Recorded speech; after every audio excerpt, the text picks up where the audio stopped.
हमारे पास सब कुछ हो और संतुष्टि ना हो तो सब व्यर्थ है, और कुछ भी ना हो और संतोष हो तो अर्थ है।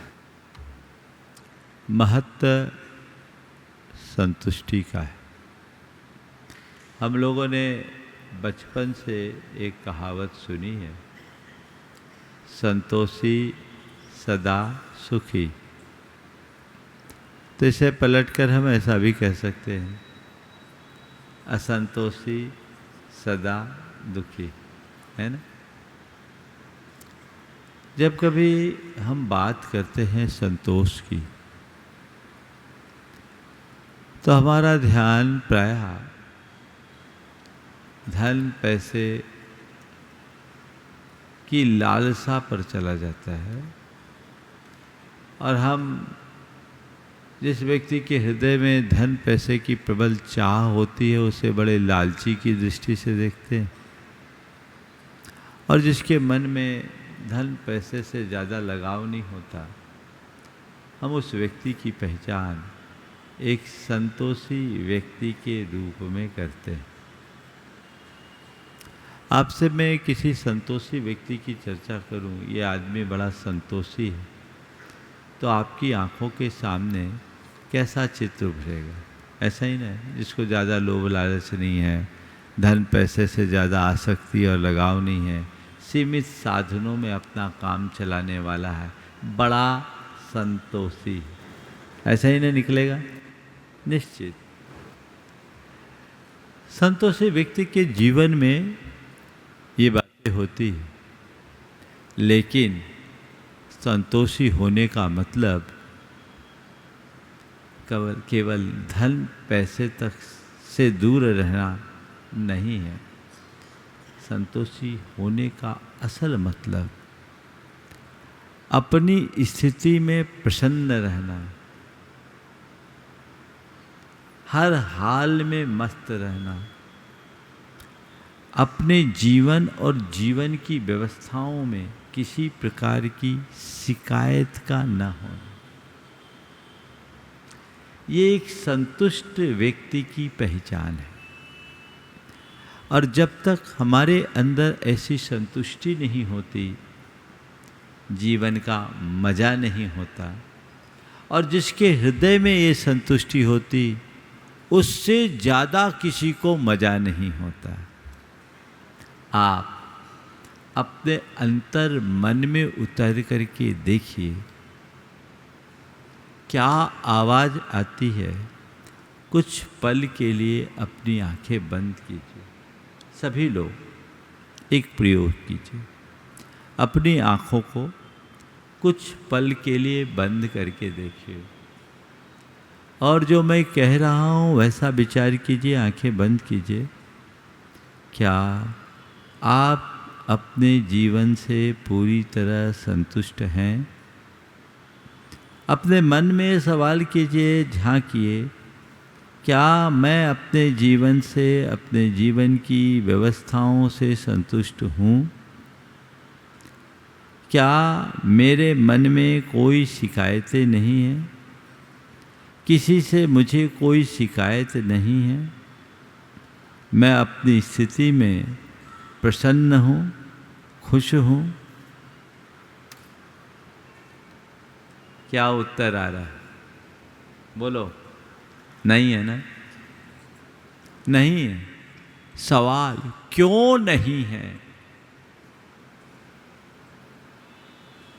क्यों नहीं? अब तक मैंने जो चाहा उसे पाया। पाया कि नहीं पाया? सबने पाया। धन पैसा चाहा, व्यापार चाहा, कारोबार चाहा, घर मकान चाहा, बच्चे चाहे, बच्चों का घर बसाया, ब्याह संबंध किया, समाज में पहचान बनाई, सब कुछ तो पाया। तो इन सब के साथ संतोष भी चाहा कि नहीं? खुशी भी चाहिए कि नहीं? चाहिए कि नहीं चाहिए? खुशी क्यों गायब हो गई? खुशी क्यों नहीं पाए? बोलो। वो खुशी क्यों नहीं? सब कुछ मन चाहा होने के बाद भी मन में शिकायतें क्यों? ये सवाल अपने मन से कभी किया आपने? बोलिए। शायद नहीं। चलो, मैं तो चाहता हूं केवल प्रवचन ना सुने, कुछ प्रैक्टिकल भी करते जाए। एक बार फिर से आंखें बंद करिए, आंखें बंद कीजिए। ऐसे प्रवचन सुनिए में तो कोई फर्क नहीं पड़ेगा, पर मैं जिस तरह से काम कर रहा हूं, अगर उसे आप करिए तो ये आपके लिए एक वर्कशॉप बनेगा जो आपके जीवन में गहरा असर छोड़ेगा। अब देखिए क्या आ रहा उत्तर। मेरे जीवन में ये शिकायतें क्यों हैं? क्यों हैं? असंतोष क्यों हैं? शिकायतें क्यों हैं? चलिए शिकायतें क्यों हैं तो छोड़ दीजिए, मैं और थोड़ा नीचे आता हूं। क्या शिकायत है और किससे शिकायत है? ये क्या क्या शिकायत है? एक कागज में लिस्ट बनाओ। मुझे किससे शिकायत है? क्या क्या शिकायत है? हिसाब लगा। मुझे परिवार से शिकायत है, मुझे समाज से शिकायत है, मुझे अपने व्यापार से शिकायत है, मुझे अपने स्वास्थ्य से शिकायत है, और कई लोगों को तो खुद से शिकायत है ना? क्या क्या निकलेगा? आप काम कीजिए। देखिए, जीवन को यदि आप बदलना चाहते हैं और सदाबहार खुश रखना चाहते हैं, तो जो बातें मैं आपको बताऊं उस पर पूरा एक एक्सरसाइज कीजिए। आने वाले दिनों में मैं 1 सप्ताह का एक ऐसा प्रोग्राम करूंगा जो पूरी तरह ट्रांसफॉर्मेशन का प्रोग्राम होगा, जिसमें मैं आपसे प्रवचन के साथ कुछ एक्सरसाइज भी कराने की कोशिश करूंगा। वो एक्सरसाइज जिससे आप अपना एनालिसिस कर सके, अपना अंतर विश्लेषण कर सके और अपने अंतर मन में झांक कर अपने भीतर के कूड़े कचरे को साफ कर सके और स्वच्छ जीवन जी सके। स्वच्छ शहर में रहने का सौभाग्य तो आपको मिल गया, स्वच्छ जीवन जीने का भी सुयोग मिलना चाहिए। और मैं आपसे कहता हूं, स्वच्छ जीवन जीने का सुयोग भी आपको मिल गया, बस आपको केवल उसका प्रयोग करना चाहिए। ये सुयोग मिला है। आप अगर अपने अंतर मन में झांक कर देखिएगा तो जो आपकी शिकायतें हैं, जो आपकी असंतुष्टि है, जिसके कारण आप अंतर में दुखी और परेशान हैं, हर पल आपके मन में खिन्नता और क्षोभ प्रकट होता है, उसकी वजह क्या है? उसकी 4 वजहें हैं जिस पर आज मैं आप सबसे चर्चा करूंगा। सबसे पहली बात, नेगेटिव थॉट्स,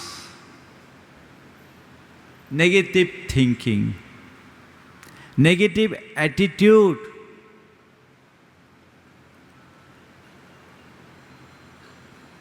और नेगेटिव अप्रोच। आप अपने मन को देखिए, अक्सर आप क्या देखते हैं, चीज़ों को कैसे देखते हैं, पॉजिटिव या नेगेटिव? घर से कोई बाहर गया, गाड़ी लेकर गया और उसने कहा कि मैं 8 बजे तक लौट आऊँगा। आपने 8 बजे तक प्रतीक्षा की, 8:15 बज गए, आपने रिंग किया,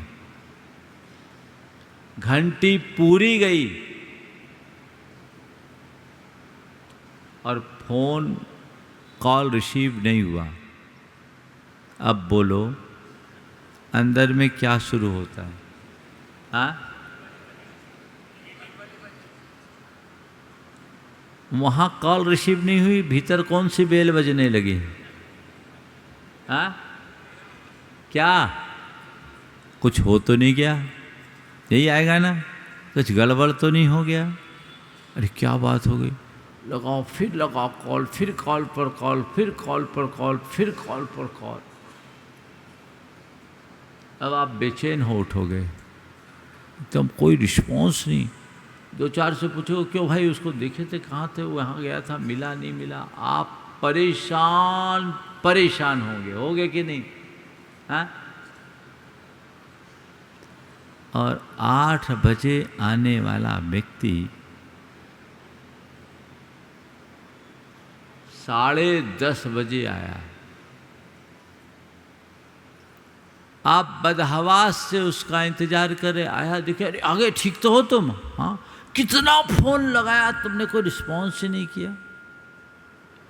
लेकिन क्या करूं, एक अर्जेंट मीटिंग आ गई थी और मीटिंग बड़ी महत्वपूर्ण थी और उस समय हमारा फोन कार में ही रह गया था।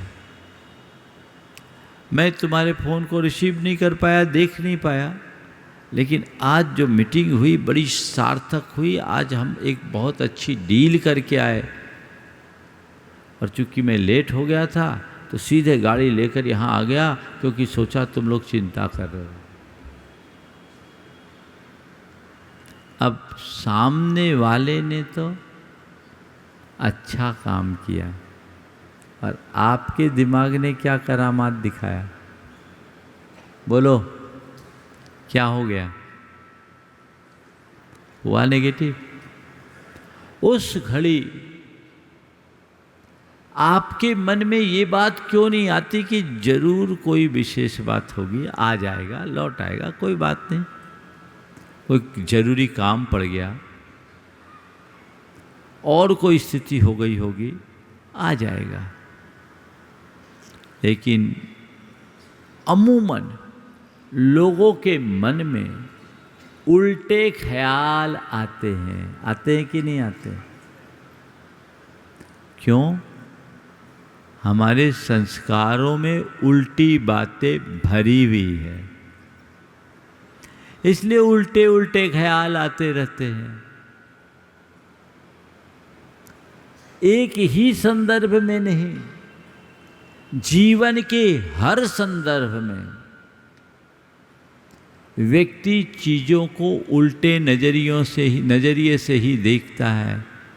और जहाँ हमारी थॉट प्रोसेस उल्टी होती है, हमारी थिंकिंग उल्टी हो जाती है, हमारा एटीट्यूड भी बदल जाता है और पूरी अप्रोच वैसी हो जाती है। तो नेगेटिव का रिजल्ट नेगेटिव होता है कि नहीं? क्या पॉजिटिव नहीं सोच सकते? पॉजिटिव नहीं सोच सकते? एक बार एक दंपति मेरे पास आए, बहुत दुखी थे, चेहरे में एकदम उदासी सी थी। हमने कहा क्यों इतने परेशान क्यों? बोले महाराज बेटा अमेरिका गया है और कल ही फ्लाइट पर बैठा है, उनकी 22 घंटे की जर्नी है, जीवन में पहली बार फ्लाइट पर बैठा है महाराज, डर लग रहा है कहीं कुछ हो न जाए। जीवन में पहली बार फ्लाइट पर बैठा है, 22 घंटे की पूरी फ्लाइट है और डर लग रहा है कि कहीं कुछ हो ना जाए। हमने कहा इसमें डरने की क्या बात है, इसमें तो तुम्हें गर्व होना चाहिए कि मेरा बेटा इस काबिल हो गया कि पहली फ्लाइट में अमेरिका जा रहा है। ये क्यों नहीं सोचते? पहली फ्लाइट में अमेरिका जा रहा है, मेरा बेटा इतना काबिल हो गया। बहुत लो प्रोफाइल था, गरीब परिवार से था, लेकिन बेटा आईआईटी किया और आईआईटी में उसका आईआईटी पास आउट होने के बाद एक मल्टीनेशनल कंपनी में उसकी जॉब लगी और वो सीधे अमेरिका गया। हम बोले तुम्हें इस बात की खुशी क्यों नहीं?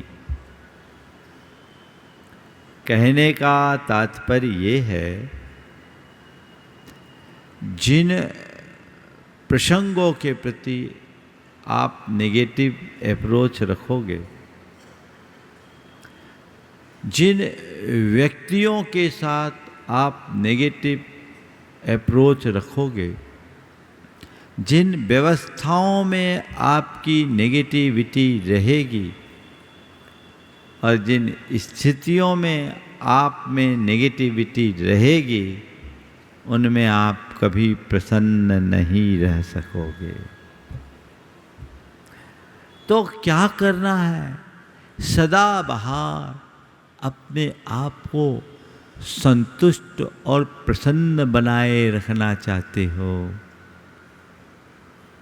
तो केवल और केवल पॉजिटिव देखिए, पॉजिटिव देखिए, पॉजिटिव दृष्टि से चीज़ों को समझने की कोशिश कीजिए। आप कर सकते हैं कि नहीं? हाँ, कर सकते हैं। एक आदमी का कपड़े का बड़ा कारोबार,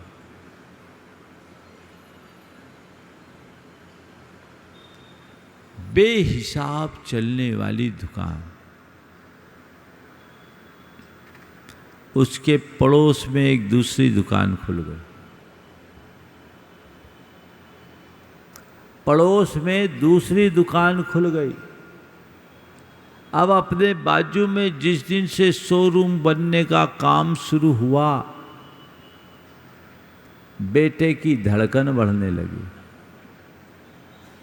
बाजू में मेरा कॉम्पिटिटर खड़ा है, अब ये दुकान खुल जाएगी तो मेरा धंधा मंदा होगा। बेटा परेशान, कई दिन से उसकी नींद उड़ गई। उसके पिताजी को पता चला, वो बाहर रहते थे। पिता ने बेटे को समझाया कि बेटा तो इसको लेकर परेशान क्यों हो रहा है? बाजू में जब कोई दुकान खुलेगी तब अपनी दुकान की प्रामाणिकता का पता चलेगा। अपना प्रतिष्ठान 25 साल पुराना है, क्यों चिंता करता है?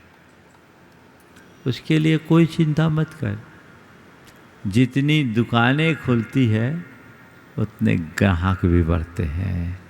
किसी चीज़ की अगर अतिरिक्त दुकान खुल रही है तो इसका मतलब केवल एक है कि दुनिया में उस चीज़ की मांग अधिक है। चिंता मत कर। अब एक ही घटना है, उस प्रसंग को देखकर पिता खुश है और बेटा दुखी। बेटा उसे अपना नुकसान गिन रहा है और पिता उसमें एक अवसर खोज रहा है। अगर आपकी सोच पॉजिटिव होगी तो हर घटना में आप एक अवसर खोजोगे, और सोच नेगेटिव होगी तो हर अवसर में आप कोई परेशानी ढूंढोगे। संत कहते हैं हर परेशानी को अवसर बनाओ। अवसर को परेशानी मत बनने दो। अपनी सोच पर सब कुछ निर्भर करता है। इसलिए घर परिवार, व्यवसाय व्यापार या आम जीवन व्यवहार कहीं भी हो, अपनी शिकायतों को मिटाना चाहते हो तो सोच को पॉजिटिव बनाकर चलो। एक सज्जन बहुत पॉजिटिव सोच के धनी थे। उनसे उनका एक मित्र एक लंबे अंतराल के बाद मिलने गया, 20 साल बाद।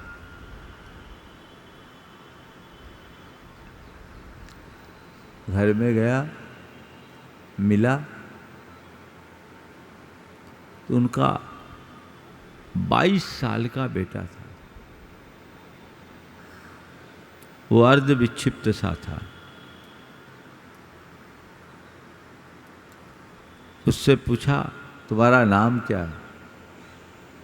तुम्हारा नाम क्या है? बोला, अमित शाह।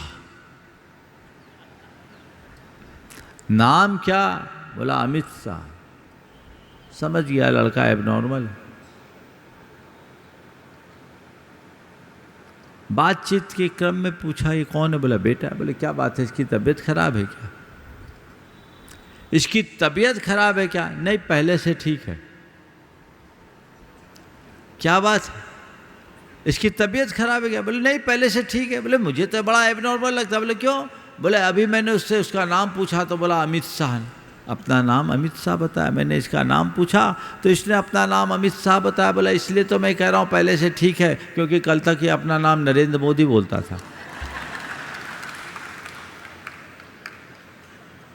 ये अप्रोच, अगर ऐसी सोच अंतरंग में विकसित हो जाए तो किसी से कोई शिकायतें रहेगी ही नहीं। बदलाव लाइए। अपनी सोच को हमें स्वयं बदलना होगा। आने वाले दिनों में मैं इस सोच को बदलने की पूरी प्रक्रिया आप सबसे कराऊंगा। एक सप्ताह का एक कार्यक्रम मैंने आप लोगों के लिए सोच रखा है। वो बड़ा विशिष्ट कार्यक्रम होगा। अभी मैं उसे नहीं लाना चाहता, क्योंकि मैं भी चाहता हूँ कि कोई मेजर केस है, बड़ा ऑपरेशन हो, तो उसके पहले पूरी बॉडी का टेस्ट हो जाना चाहिए। उस रिपोर्ट के बाद ही आगे का एक्शन लेना चाहिए। तो अभी मैं उसी दौर में चल रहा हूँ। बहुत जल्दी मैं चाहूँगा कुछ ऐसा प्रयोगात्मक कार्यक्रम आप सबके बीच हो जो आपके जीवन में एक बड़ा ट्रांसफॉर्मेशन घटित कर सके। जरूरत है। आज मन में धारिए कि मुझे मेरी सोच को परखना है और सोच को बदलना है। मेरे दुखों का कारण कोई दूसरा नहीं, मैं स्वयं हूं। मेरी असंतुष्टि की वजह बाहर के हालात नहीं, मेरे मन की परिणति है। उसे मैं बदल सकता हूं क्योंकि वो मेरे हाथ में है। सोच बदलिए, पहली बात। दूसरी बात, अपने मन की सारी शिकायतों को खत्म करना चाहते हैं, विधि के विधान पर विश्वास कीजिए। आपको है उस पर विश्वास और भरोसा? बोलो, मेरे पास ये नहीं, वो नहीं, ऐसा नहीं, वैसा नहीं, ऐसा हो गया, वैसा हो गया। रात दिन रोना रोते हो। क्या पूरे संसार की सत्ता तुम्हारे हाथ में है? बोलो, क्या है तुम्हारे हाथ में? क्या है तुम्हारे हाथ में? आने वाली अगली सांस भी तुम्हारे हाथ में नहीं है क्या? फिर किस बात का खम ठोकते हो? जब चीजें तुम्हारे हाथ में है ही नहीं, चीजें तुम्हारी है ही नहीं, तो उन पर नियंत्रण करने और उन पर अधिकार जमाने का तुम्हारा क्या हक है? बोलो, दूसरों के घर में घुस के तुम अपनी हुकूमत चलाना चाहोगे तो क्या होगा? बोलो, अगर आप किसी दूसरों के घर में घुसो और वहाँ अपनी हुकूमत चलाने की कोशिश करो तो क्या होगा? बोलो, क्या होगा? थोड़ा बोलो तो जोर से। सामने वाला क्या करेगा? हाँ, धक्का मार के भगा देगा ना, या सोचेगा इसको आगरा भेजना पड़ेगा। एक मध्य प्रदेश में तो ग्वालियर है पास में। हाँ, इंदौर में भी है बाणगंगा। अच्छा, हमें पता नहीं था, ये नया खुला होगा, शुरू से है। क्या हो गया? ऐसा आप करते कभी? बोलो, कभी किसी दूसरे के घर में जाकर आप हुकूमत चलाने का प्रयास नहीं करते, क्योंकि आप समझदार हो कि नहीं? समझदार हो कि नहीं? थोड़ा दम से तो बोलो भाई। इंदौर वाले बहुत समझदार है ना? देखो कितनी बढ़िया ताली बजा रहे सब समझदार है। दूसरों के घर में जाकर हम अपनी हुकूमत नहीं चलाना चाहते, क्योंकि उस पर हमारा हक नहीं है और उस पर हमारा नियंत्रण भी नहीं है। तो मैं आपसे कहता हूँ, जो चीज़ें तुम्हारे नियंत्रण से बाहर है और जो चीज़ें तुम्हारी नहीं है, उस पर अपना हक क्यों जमाना चाहते हो? उस पर अपना नियंत्रण क्यों करना चाहते हो? उसे तुम अपने अनुसार क्यों चलाना चाहते हो? जो विधि के विधान से नियंत्रित और संचालित है, उसे सहज भाव से स्वीकार क्यों नहीं करते? क्यों नहीं करते? क्योंकि तुम्हारा उन पर सही विश्वास नहीं है। बोलो, विधि के विधान पर विश्वास है? जोर से, पक्का? तो फिर जब विधि के विधान पर पूरा विश्वास है, तो कोई प्रतिकूल संयोग आने पर हाय तौबा क्यों मचाते हो? मन कमजोर नहीं, विश्वास कमजोर है। प्रतिकूल संयोग आने पर हाय तौबा मचाते हो, अनुकूल स्थितियां बन जाने पर फूला नहीं समाते हो। जिस दिन तुम्हें पता रहेगा इस बात का, जिसके हृदय में पक्का विश्वास है कि ये सब कर्म के संयोग है, विधि का विधान है, मेरे नियंत्रण में नहीं है। बड़े बड़े महापुरुषों के जीवन में भी उतार चढ़ाव आता है, मेरे जीवन में भी आएगा। चढ़ा सो मेरा नहीं, उतरा सो मेरा नहीं, आया सो मेरा नहीं, गया सो मेरा नहीं। जो मेरा है वो शाश्वत है, उसमें न कुछ पाना है न खोना है, न आना है न जाना है। ये विश्वास, फिर शिकायत बचेगी? बोलो, फिर असंतोष होगा? बोलो, फिर कहोगे ऐसा हो गया वैसा हो गया, ये क्यों हो गया, ये क्यों नहीं हुआ? कभी होगा? तो भैया, इस पर विश्वास कब जगाओगे? कब जगाओगे? मरने के बाद? बोलो, कब? जब जागो तभी सवेरा। हम लोग इन बातों पर विश्वास तो करते हैं, लेकिन हमारी मोहाशक्ति उस विश्वास को दबा देती है। इस मोहाशक्ति को मिटाने के लिए विश्वास को प्रगाढ़ बनाना है, पक्का बनाना है। इदमेव ईदृशमेव तत्वम नान्यम नचान्यथा। बस ये फैक्ट है, शाश्वत सत्य है, यही परम सत्य है। जिस दिन ऐसा गाढ़ विश्वास जम जाएगा, तुम्हारे जीवन में चाहे जैसी उथल पुथल होगी, तुम स्टेबल बने रहोगे, तुम्हारी प्रसन्नता कभी खंडित नहीं होगी। विश्वास। एक महिला सब्जी बेचने का काम करती थी, सब्जी बेचने का काम करती थी, और एक आदमी उससे अक्सर सब्जी खरीदता था। उस महिला की विशेषता थी कि हर पल मुस्कुराती थी। 3 दिन पहले उसके बेटे की मृत्यु हुई। तीसरे दिन 3 दिन बाद वह वापस सब्जी बेचने आई, और जवान बेटे की मृत्यु के बाद भी उसके चेहरे पर वही पुरानी मुस्कुराहट थी। आगत व्यक्ति ने उससे पूछा, क्या बात है, 3 दिन तक तुम यहाँ क्यों नहीं थी? 3 दिन से मैं तुमसे सब्जी नहीं ले पाया।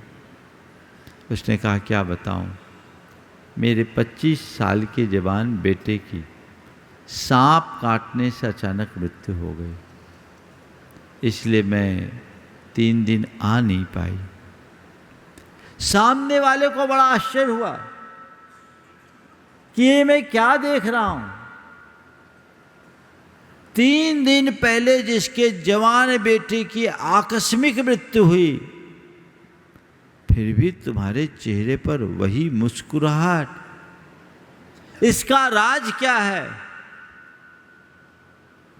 3 दिन पहले जिसके बेटे की मृत्यु हुई, जवान बेटे को जिसने खोया, उस मां के चेहरे पर भी वही मुस्कुराहट, इसका राज क्या है? उसने जब पूछा इसका राज क्या है, तो उसने एक लाइन में उत्तर दिया, मैं एक ही बात जानती हूँ, बेटा भी जाने वाला है और मैं भी जाने वाली हूँ। दुनिया में जो है सब जाने वाला है। ये मैंने एक ही बात तय की है, जितना जीवन है मुस्कुराते हुए जीना है, क्योंकि सब जाने वाला है। मेरे और मेरे बेटे का संयोग जितने दिन का था वो चला गया, अब किसके लिए रोना? कहने को वो एक सब्जी बेचने वाली थी, पर उसने पूरे संसार को बहुत ऊंचा तत्व परोस दिया। अगर तुम विधि के विधान के पक्के विश्वासी होगे, तो सुख में दुख में, संयोग में वियोग में, हानि में लाभ में, मान में अपमान में तुम्हें कोई फर्क नहीं पड़ेगा। और जो इन सब में स्थिर रहता है, वही सदाबहार प्रसन्न बनकर जी सकता है। दूसरा सूत्र, विधि के विधान पर विश्वास रखिए।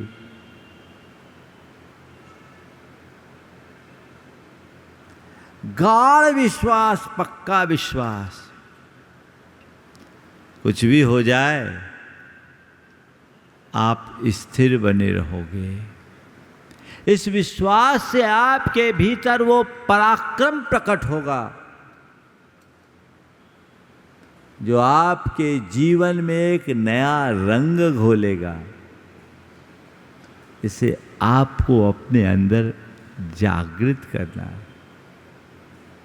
तीसरी बात, वर्तमान में जीना सीखिए।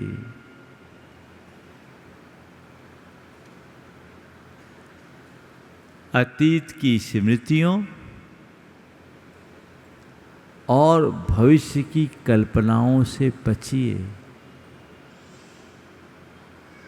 अतीत व्यतीत हो चुका, वह एक भोगा हुआ यथार्थ है। उसको पकड़ करके बैठने में कोई लाभ नहीं। पास्ट हैज गॉन, वो जा चुका, उससे अनुभव लीजिए और जीवन को नया दिशा देने का पाठ पढ़िए, लेकिन उसे पकड़ करके मत बैठिए। यदि पकड़ करके बैठिएगा तो भूत भूत बन करके पेरेगा।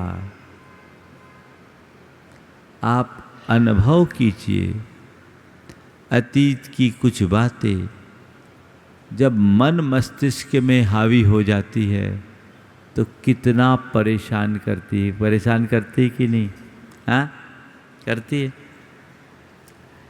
व्यक्ति एकदम अलग ही स्थिति में आ जाता है, और यदि हम उन बातों को भुलाने में समर्थ हो जाएं तो बहुत अच्छा होगा। अतीत की स्मृतियों से बचने का रास्ता है क्षमा करना और सहन करना। अपने अंदर क्षमा करने की ताकत विकसित कीजिए। किसी ने कोई दुर्व्यवहार किया, क्षमा करो। क्षमा करते ही चीजें विस्मृत हो जाती, भूल जाते। कितना भी कटु व्यवहार किसी का हुआ हो, जिसे याद करते ही खून खौलता हो, हृदय में आग लगती हो, जिस दिन क्षमा कर दो उस व्यक्ति के गले में हाथ डाल करके चलने का जी होता है, फिर कोई कठिनाई नहीं होती। ये क्षमा की ताकत है। और किनको आप क्षमा करते? जिनसे आपका प्रेम, जिनसे आपकी आत्मीयता या लगाव हो, अथवा जिनसे आपका कोई मतलब और स्वार्थ हो, उनके दुर्व्यवहार को आपने अनेक बार नज़रअंदाज किया होगा। किया है कि नहीं? बोलो। हाँ, माँ बाप, परिवार के और कोई, पत्नी, या अपने कोई व्यापारी मित्र जिनसे कोई लेन देन हो, उससे कोई दुर्व्यवहार किया, आपने नज़रअंदाज कर दिया, भूल गए। आप पकड़ करके नहीं बैठते। छोटा बच्चा, नादान बच्चा आपसे कुछ बोल दे, आप भूल जाते, नज़रअंदाज कर देते, करते, क्षमा भी कर देते। बच्चा है, चलता है, होता है। तो बस इनको जब आप नज़रअंदाज कर सकते हैं, इनको आप क्षमा कर सकते हैं, जिन्होंने आपका कुछ खास नहीं बिगाड़ा, पर जो आपकी स्मृतियों में भूत बनकर बैठ गया और आपको पिशाच पीड़ित बना रखा, जो आपकी शांति और चैन को छीन लिया है, लील लिया है, उसको अगर आप क्षमा कर दो तो कितनी बड़ी उपलब्धि होगी। होगी कि नहीं? तो क्यों नहीं उनको क्षमा करते? क्यों नहीं उन्हें नज़रअंदाज करते? यदि सुखी बने रहना चाहते हो तो उसे नज़रअंदाज करना शुरू कर दीजिए। समझ गए? इसी तरह भविष्य की कल्पनाओं में खोना, बहुत लोग जो भविष्य की कल्पनाओं में खो जाते, उलझे रहते हैं, और कभी कभी ये कल्पनाएं चिंता का भी रूप ले लेती है, जो व्यक्ति को बहुत परेशान करती है। मैं आपसे कहता हूँ, भविष्य की कल्पनाओं में खोने से बचना चाहते हो? क्या बोल रहा हूँ? भविष्य की कल्पनाओं में खोने से बचना चाहते हो तो वर्तमान को संवारने का संकल्प ले लो। भविष्य अपने आप निर्मल हो जाएगा।